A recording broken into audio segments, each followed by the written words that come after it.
welcome to another episode of Disaster Empire. This is the podcast where we talk to thought leaders and innovators in resilience.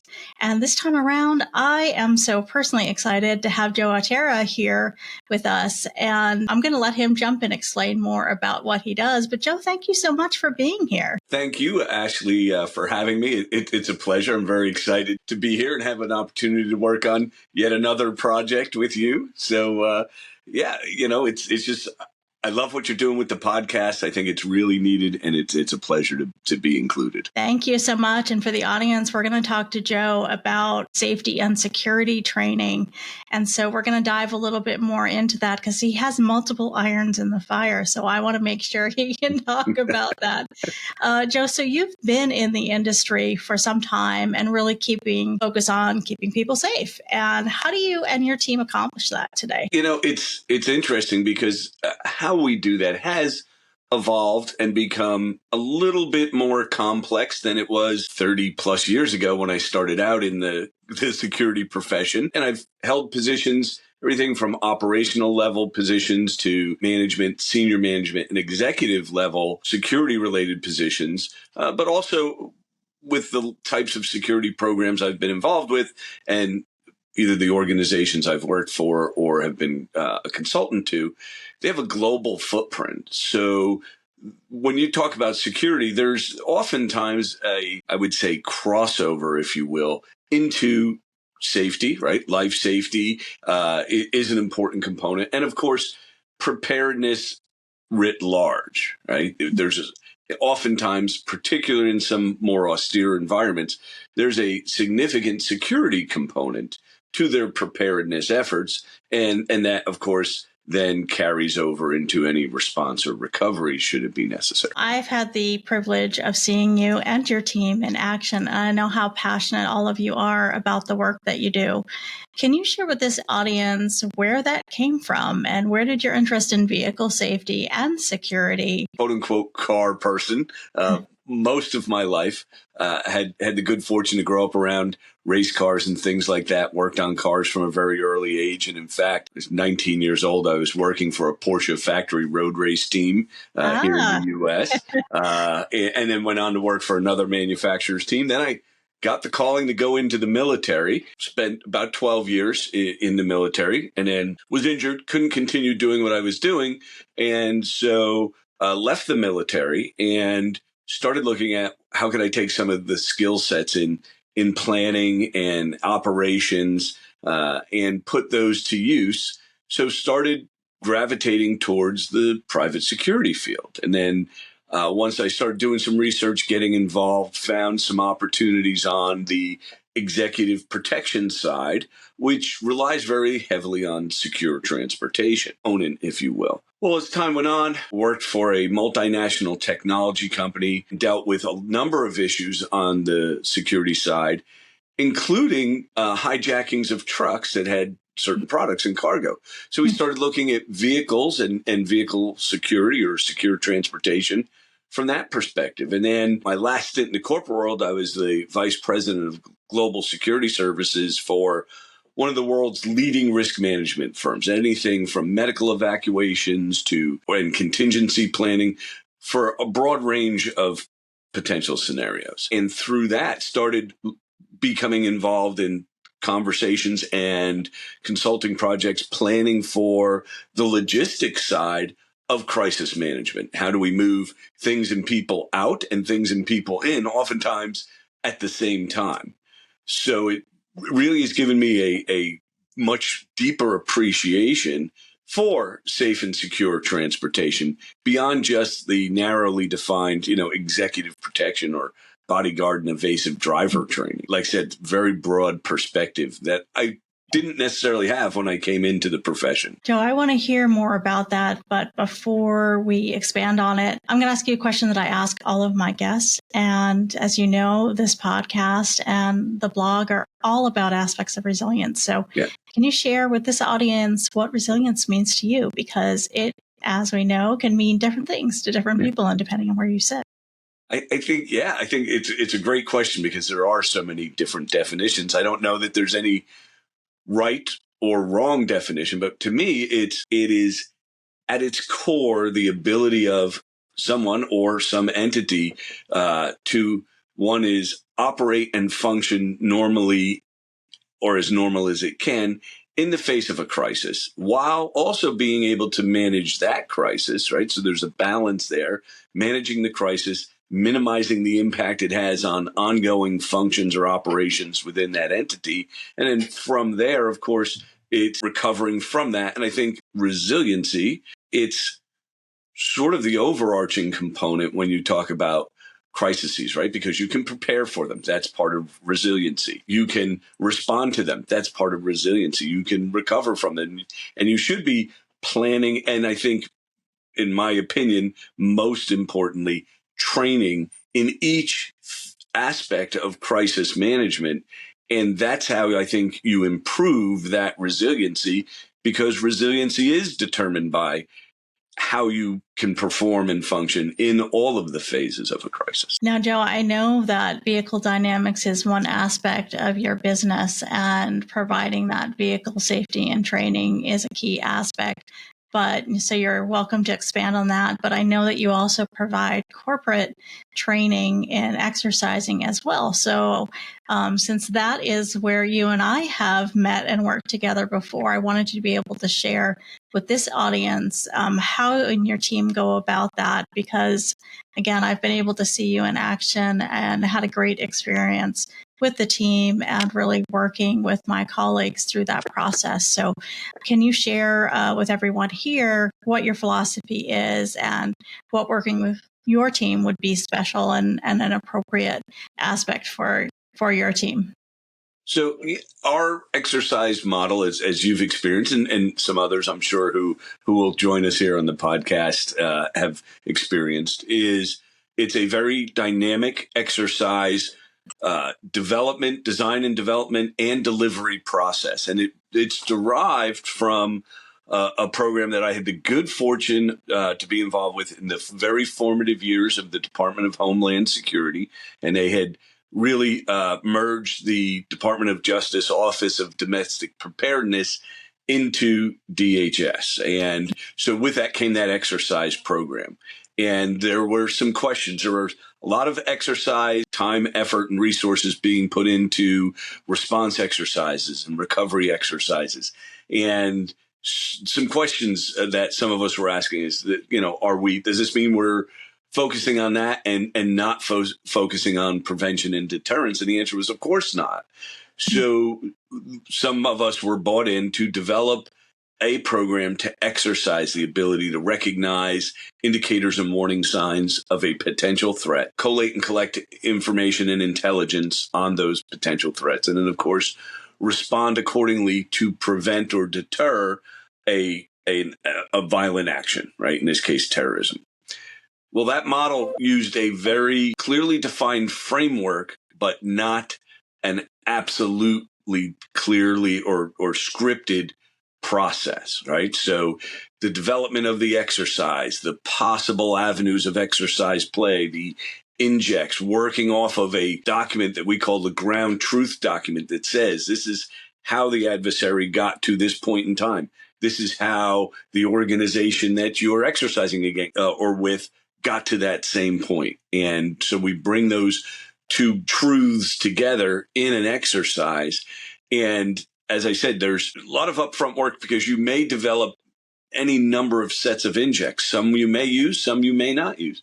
You may have to create an inject on the fly, as we say, to test the specific functions that you're looking for. And that's really the crux of any exercise is, what are your objectives? What are the specific things you're trying to exercise? And then how do you engage them? And that's where our process proven to be very successful, particularly in smaller scale exercises. Understanding where the methodology came from was mostly for much larger exercise programs. And over time, we've been able to refine it and distill it down into some really useful components for folks in the private sector or with smaller government organizations or entities. And I feel like that's part of what's been so successful is taking that large scale government size, multi-agency exercise, format and design. And like you said, really kind of distilling that. And where I found it to be particularly helpful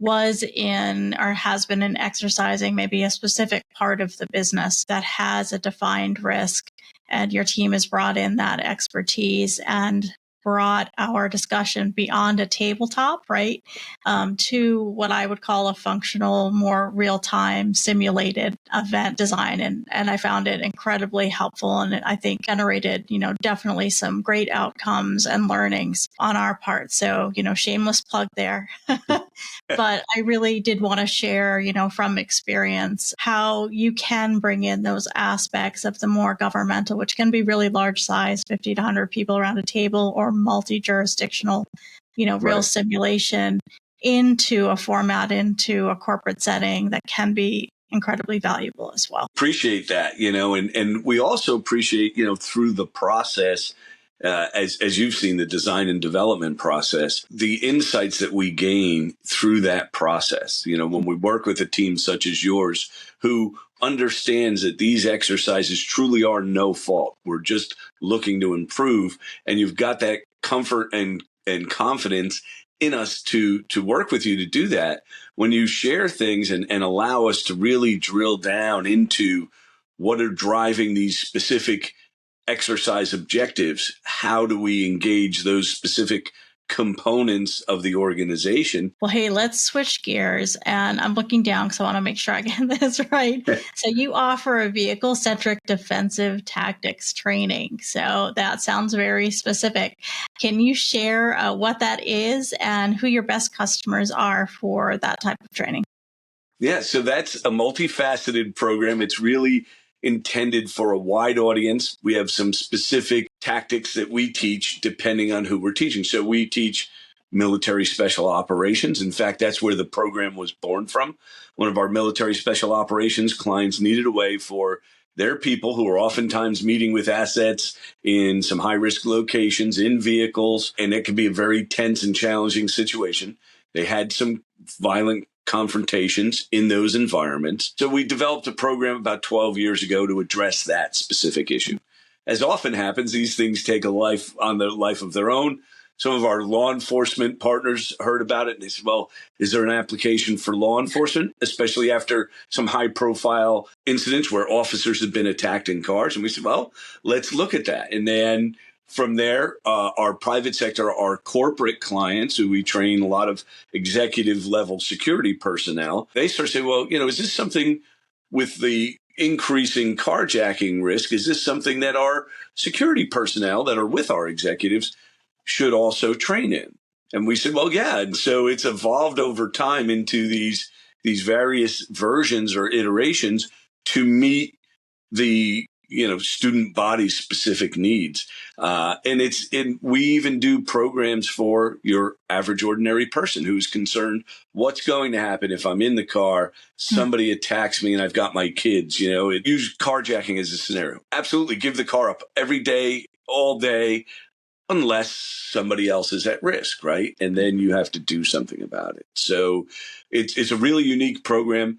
Our team's very passionate about everything we do, but this program in particular, because of the success we've had in so many different applications of the tactics and techniques we teach. In fact, tomorrow we'll be working with one of our private sector organizations, some of their self-driven managers who go out on sales calls and whatnot, and sometimes they're out late at night, early in the morning, and not all of them feel comfortable with that. So we're actually doing a version of the program for them as well. And that's great. And I imagine anyone who has a fleet of vehicles or who is working in part of their services to provide transportation or logistics could benefit from engaging with your team. So thank you so much for sharing all of that. Wanted to pick your brain on was in particular, we were actually talking offline here about one of the advantages that you have in working with so many customers is getting those insights into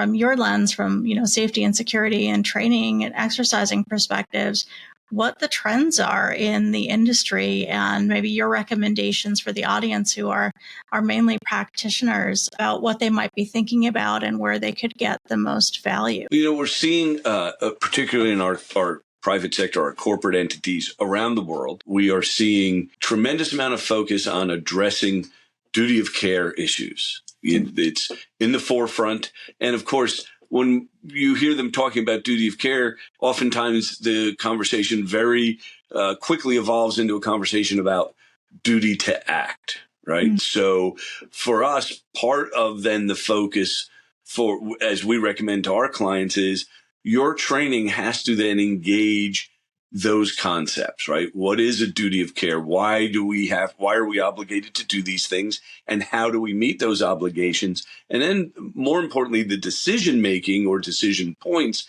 that go into meeting that duty to act, right?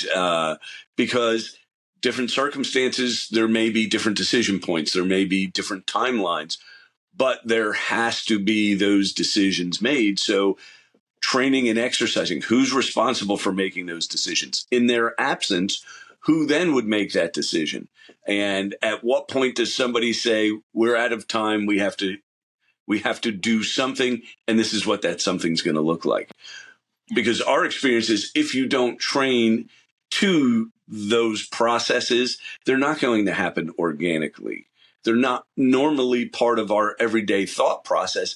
Even those of us who deal significantly with those questions of duty of care and duty to act, they're not necessarily part of our normal operational mindset. And I think you gain an advantage if you make that part of your mindset through training, through communications, and really addressing those questions and everybody's role in either meeting those obligations or addressing those questions through training, through exercises.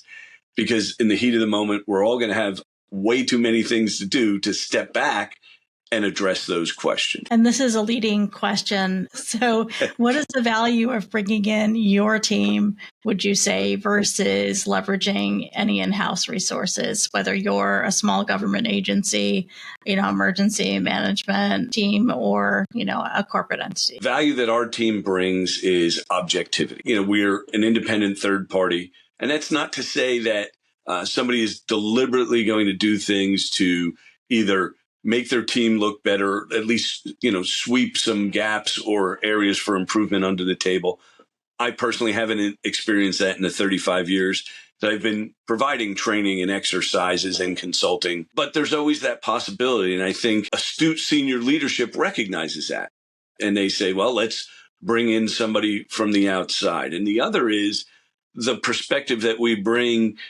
And we hear this a lot. And again, I don't think it's something deliberate. People say, well, we want you to come in and we want you to validate our processes or our protocols or our procedures. And we're pretty quick to correct them, obviously diplomatically, and say, no, we're here to vet them. We're going to challenge them.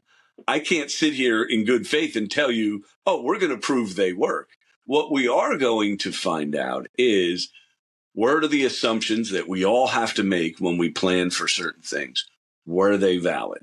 And those assumptions may be the resources or capability, the time it will take to bring those to bear. We have the ability to really drill down into that objectively and be able to answer those questions in a meaningful way and without any preconceived notions. We don't come in thinking, hey, they're really good, they're really bad. We gather the information that we need to build an exercise. We work with the client to make sure that this exercise is going to meet their goals and objectives, that the exercise play is going to be as realistic as possible.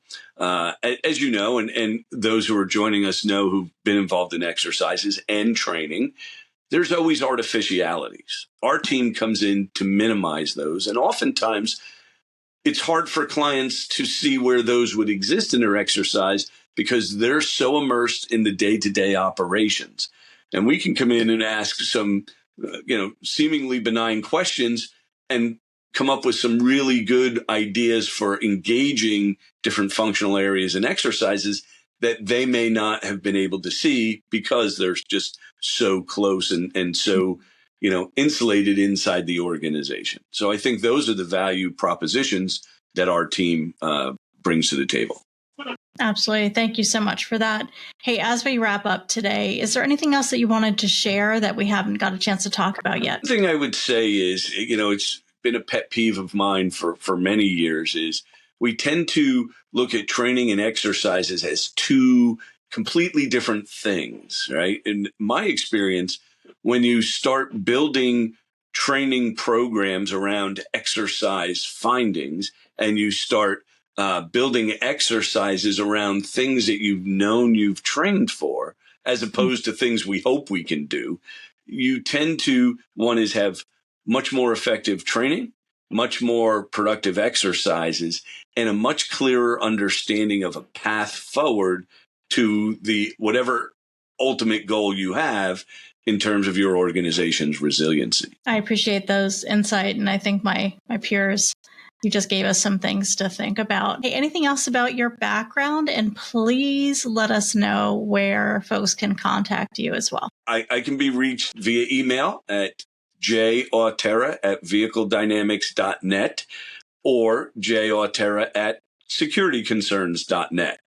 Vehicle Dynamics obviously is our driver training and secure transportation training company. Security Concerns is our consulting and exercise business unit, if you will. So Excellent. Those are the easiest ways to reach me via email. Perfect. And I'll make sure to link those in the show notes below for folks to go ahead and see. To close out, is there a fun fact that you want to share with the audience? I'm a lifelong dog lover, and my wife and I both appreciate large dogs. So we currently have a black lab who's over 100 pounds and a King Shepherd who's 120 pounds, who happens to be the grandnephew of our first King Shepherd we owned, who was 140 pounds. Well, thank you so much for that, Joe. Thank you so much for being on the channel. I really appreciate you taking the time and sharing your specialty and area of expertise and more about your businesses with this audience. Thank you so much for being here. Thank you, Ashley.